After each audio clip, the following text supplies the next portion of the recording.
आज का जो दौर है ये तानाशाही सरकार है। मैं तो यही कहूँगी, अगर ये काम होता बहुत पहले हो जाता। नहीं, दोनों ग्राम पंचायत अजीपुर और धनौली है। यहाँ पर तो विकास नाम की चीज़ ही नहीं है। यहाँ सबसे जो मेन परेशानी है वो है गंदे पानी का निकास नहीं है कहीं भी, बिल्कुल।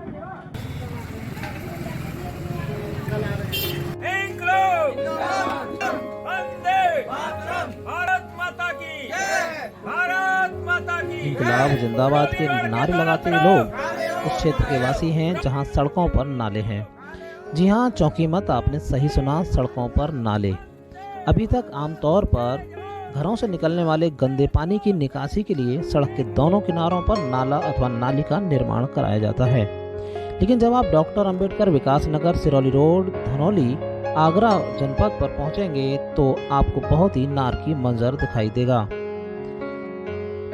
यूं तो ये नरक जैसा दृश्य यहाँ के लोगों के लिए सालों साल से बना हुआ है, लेकिन जब सड़क के बीचों बीच जल भराव से गड्ढे होने लगे, जल भराव से दुर्गंध उठने लगी, वृद्ध, बच्चे, युवा और महिलाएं इसमें गिरकर चोटिल होने लगे, लहूलुहान होने लगे, तो जागरूक लोगों द्वारा अपने ग्राम प्रधान, विधायक, सांसद, जिला प्रशासन, उत्तर प्रदेश शासन और यहाँ तक कि प्रधानमंत्री मोदी तक को इस समस्या से अवगत कराया।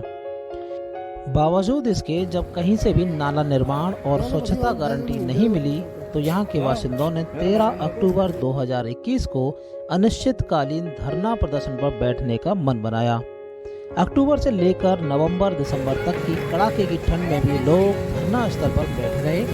यहाँ तक कि बरसात के बाद हाड़ कपाने वाली सर्दी में भी विकास कार्यों को कराने के लिए ये लोग डटे रहे। तमाम मुश्किलों से गुजरने के बाद भी जब शासन और प्रशासन की कान पर जूं तक नहीं रेंगी तो इन्होंने उत्तर प्रदेश के विधानसभा चुनावों का बहिष्कार करने का ऐलान कर दिया। चुनाव बहिष्कार की खबर जब जिला प्रशासन के कानों तक पहुंची तो आनन फानन में सिरौली रोड, धनौली के एक किनारे का नाला निर्माण हेतु धन स्वीकृत कर दिया गया। लेकिन यह धन मानव जनता के लिए एक आश्वासन मात्र था कि उनकी आवाज प्रशासन तक पहुंच रही है, सरकार पर भरोसा रखें। धरना प्रदर्शन के नेतृत्वकर्ता चौधरी प्रेमपाल सिंह का कहना है कि उन्होंने चुनाव आयोग को भी यहाँ की नरक भरी जिंदगी के बारे में पत्र लिखा था। हो सकता है चुनाव आयोग ने जनता को के आक्रोश के बारे में सरकार प्रशासन को बताया हो, जिससे जनता का भरोसा शासन प्रशासन पर बना रहे। चुनाव बहिष्कार वाली बात तो भाई, चुनाव बहिष्कार तो हमने बैनर पोस्टर लगाए थे, लेकिन हमने चुनाव आयोग के लिए भी पत्र लिखा है। तो हमें ऐसा ही कुछ महसूस हो रहा है कि शायद चुनाव आयोग ने अंदर खाने प्रशासन को ये बात समझ आई होगी, तो प्रशासन ने भाई जो नालों का कार्य है वो शुरू करा दिया है। और हमने चुनाव बहिष्कार के पोस्टर थे वे उतार लिए हैं, चुनाव बहिष्कार अपना वापस ले लिया है और फिर हमने देखो जा कर के वोट भी करें, क्योंकि ये तो भाई एक लोकतंत्र का मंत्र है ना, चुनाव डालना, वोट डालना, चुनाव कराना, ये हमारा भाई अधिकार है। तो वहीं सामाजिक कार्यों में अग्रणी रहने वाली समाज सेविका सावित्री चहार ने वर्तमान योगी सरकार और सपा की तुलना करते हुए कहा कि योगी सरकार द्वारा गड्ढा मुक्त सड़कों का दावा मात्र कागजों तक सीमित है, जबकि पूर्व की सपा सरकार में शिकायत कराए जाने पर समाधान होता था। सपा सरकार थी तो जल्दी सुनवाई हुई, जल्दी काम हुआ।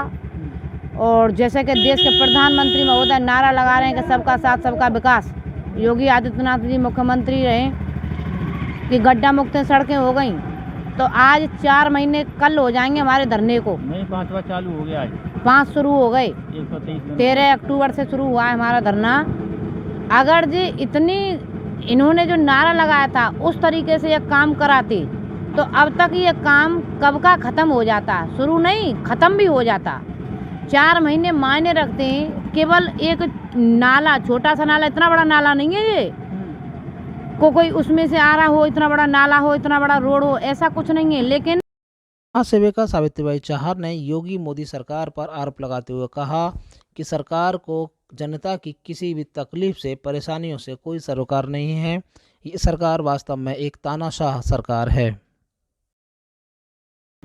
और आज का जो दौर है ये तानाशाही सरकार है। मैं तो यही कहूँगी, अगर ये काम होता बहुत पहले हो जाता। होली पर 120 दिनों से अधिक समय से धरना प्रदर्शन का नेतृत्व कर रहे चौधरी प्रेमपाल सिंह ने कहा कि हमारी प्रमुख मांगों में से एक सिरौली रोड के दोनों ओर का पक्का नाला निर्माण है।